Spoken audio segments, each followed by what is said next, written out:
At what point would you be willing to support a resolution on the floor to empower Patrick McHenry for a couple of weeks?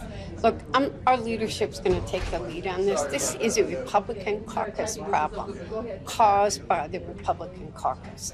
But I think the American people want to see us look, it's endangering our national security at this point.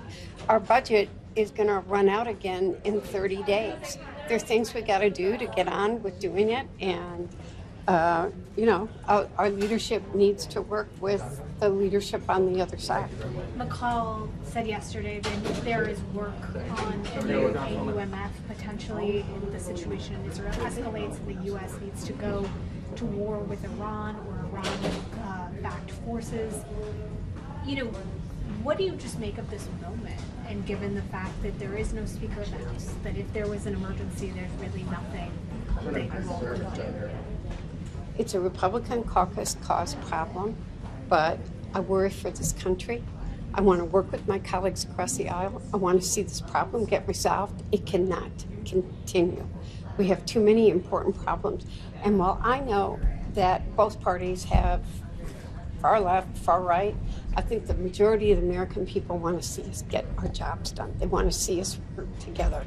They don't understand the drama that they are watching here. They don't understand why it is happening, and they want to see us doing our jobs. If you come home to my district, which has one of the largest Jewish populations in the country and one of the largest Arab American and Palestinians, I've never seen it so divided.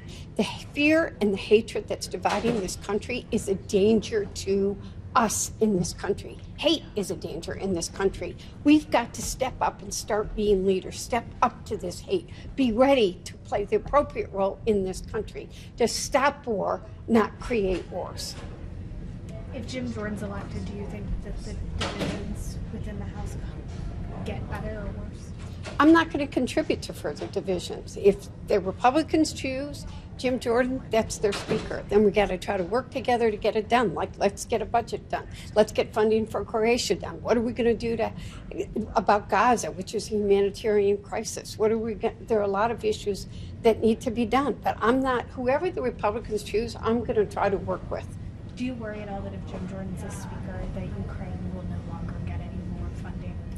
Obviously, a lot of people worry about that, but I talked to some Republicans who say that he's going to make sure that it's there. We know the Republicans in the Senate believe that it needs to be there, and I'm not going to take the lowest position and go, oh, the world is done, this crisis, this crisis. I'm going to work together to do with my colleagues on both sides of the aisle to do what's right for this country. Thank you. Thank you. Thank you.